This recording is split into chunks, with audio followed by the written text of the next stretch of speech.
Hello, everybody, and welcome back to another episode of The Guys Who Stared. Stats Cade Kennedy here with Andrew Santangelo. And Andrew, we're in the middle of football season. We're almost to baseball postseason, but the NBA still got to find a way to make the news somehow. And I mean, what other than the Damian Lillard trade that I think everyone had been expecting since the offseason, but not to Miami, not to Toronto, where rumors have been heating up over the past few days, to Milwaukee. Damian Lillard on a three-team deal with the Bucks and the Suns.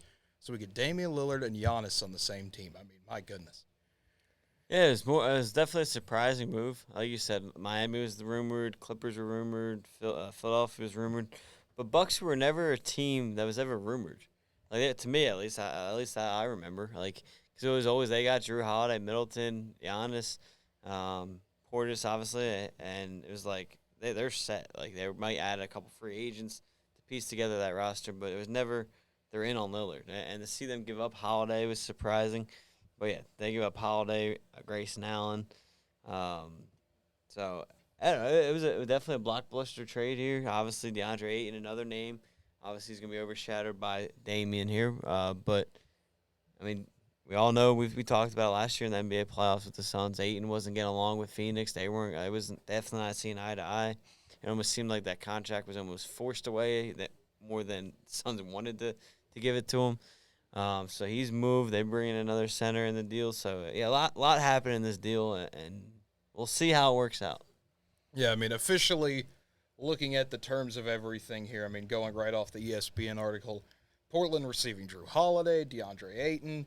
They're going to sit in Milwaukee's 2029 unprotected first-round pick. They're going to swap rights in 2028 and 2030. If you look at the Suns, they get Grayson Allen, Nasir Little, Keon Johnson, Yusuf Nurkic, like you mentioned. And then the Blazers are still expected to kind of ask around, shop around. One of the guys, obviously, Jeremy Grant, heard that he's probably going to be gone after, once he can be available by the trade deadline, he'll be somewhere else more than likely. So I think looking at this from all three perspectives here, from Milwaukee, Phoenix, and Portland, starting with Portland here, obviously, you're in rebuild mode at this point, I feel like. Yes, you've got some nice pieces. You have Holiday and Ayton.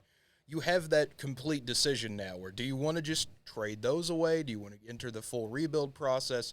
Or do you want to try to continue to fight for something in the West? Yeah, no, it absolutely does. I think they're going to rebuild. There's too many good teams there. You obviously got the defending champions in the Nuggets. You got Phoenix coming back. You obviously got Golden State. You got the Clippers. You got the Lakers. You got the Mavericks. I mean, all these teams are not even close to Portland. Like, way, way, way better. And then you still got the, I don't know what you call it, the playing game teams that are still, but Portland's probably 12th or 13th in this. I love Drew Holiday. I don't think he's that good where he can carry that team to a top 5 seed in the West. And I also don't think that brings me to my next point. I don't think he's staying in Portland. They have no reason for him. Like you said, they're going to trade Grant probably. That means, in my opinion, I think Holiday's going to be on the move pretty quickly. I wouldn't be surprised to see him on another team by the start of the season. And I think while the Bucks made this move, and overall you probably did get better, obviously scoring-wise, but they're going to lose a lot defensively, which is going to be interesting to see how they return that. And I think you just open up the door for a lot of other East teams to get better as well, because it was pretty much Lillard to Miami or nothing really was going to get going. So really no one was going to get better. And the Bucks are probably still the favorite in the East, right? I heard this today too, and I thought it was a good point. Before this trade, the Bucks were probably everyone's top 2 in the East, right? Right. After the trade, they're still everyone's top 2 in the East. Yeah. So and now with this Holiday trade, you open up the door for the Sixers to go get Holiday and get better, which he wasn't available 2 days ago.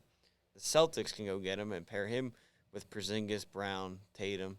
They're another team that's heavily interested in the East, which that you could probably argue is honestly better than that Milwaukee team. So you just open the door, too, for other teams to get better. So, obviously, front page news, yes, great deal. Giannis and Lillard, going to be scary, and Middleton. But you also open up the door for other heavy contenders in the East to get better, because obviously, also, Miami wasn't seeing eye to eye with Portland to get Harden. So you know what they're going to do now? They're going to go after Holiday, and then they can get better that way. So it's going to be interesting to see how everything else trickles down the after effect as well. It's just as interesting as this trade. And I mean, kind of switching gears here, talking about on the Phoenix side a little bit. It's, they are in this deal too. I mean, everyone's going to talk about Milwaukee and Portland, but Phoenix, it's weird to think about. I saw something yesterday when we were kind of going through this. Devin Booker's really the only main guy still from that 2021 Western Conference Finals run and Finals run itself. I mean, just that Phoenix team that was able to just keep on trucking. You don't have Chris Paul anymore. You don't have DeAndre Ayton anymore. You don't have any of that main core. Now you've upgraded. You've gotten Kevin Durant, one of the best upgrades you could possibly get at any position. You have Bradley Beal as well. You now have Nurkic in there. This is a Phoenix team that is completely retooled, reloaded, whatever word you want to use there. They're still going to be a contender. There's still going to be no slouch in the West. Yeah, no, you're absolutely right. And again, I think a big thing in this deal that is being overshadowed is just like, DeAndre Ayton went in the trade, right? Well, I think it made the Suns better because I think it was that much of an effect. I think it affected the way they were playing on the court. I think, don't get me wrong, his talent's there and he's a very good center, but I think not morally, the morale in the locker room was affected by it, and then it affected the way they played on the court as a team. So I think from that level, I think Phoenix got better in that sense, and I think that could go a long way. And I think so, too. Phoenix was one of those teams that when you're able to overnight go from being one of those young teams, okay, they'll be there in a few years. Okay, now you have Chris Paul. Now you have Kevin Durant. You have instantly gone to win now mode. You can't have time for Ayton, who has the talent there, but still needs to get everything fully figured out and gel with everyone. There was no time for that. So you bring in a veteran guy like Nurkic, and I think, like you mentioned, morale-wise, that'll help the team as well. And you got to have a good morale to compete for a championship. Absolutely, especially in the NBA when it's all so reliant on your chemistry.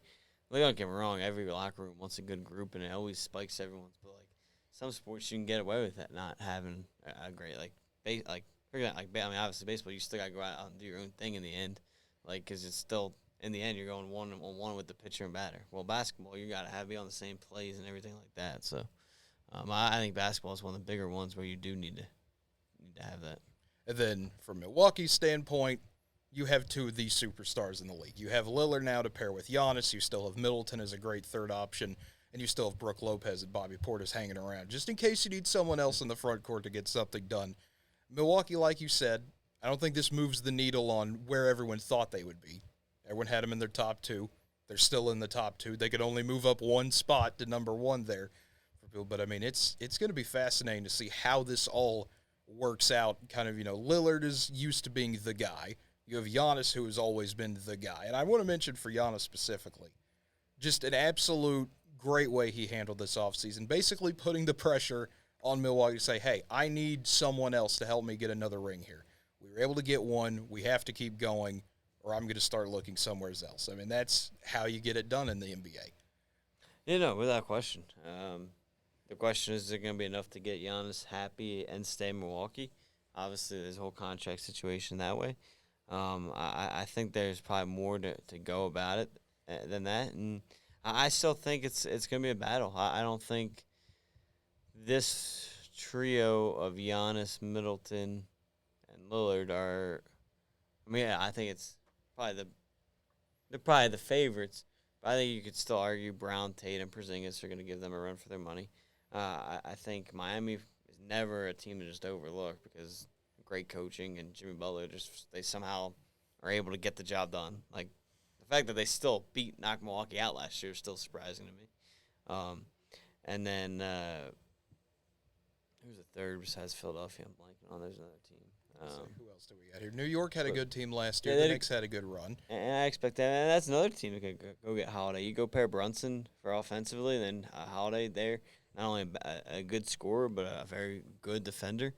Could go a long way for that Knicks team and many others. So, and obviously Philly has to figure out the Harden situation. But I mean, Harden's no joke of a player. Maxey turned into a pretty good player. So I just think it's the way the NBA's gone the last few years. It's all becoming a lot more balanced, and I think that's continues here.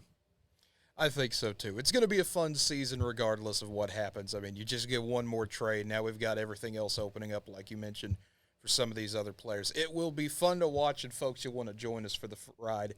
Feel free to like the video, subscribe to the channel for all those fun things. We'll get baseball postseason coming next week with all that fun stuff. Still got football going on, and Well, if something else crazy happens in the NBA, I guess we'll be here to cover that as well, Andrew. But, folks, until next time, we hope you enjoyed the video, and have a good one, everyone.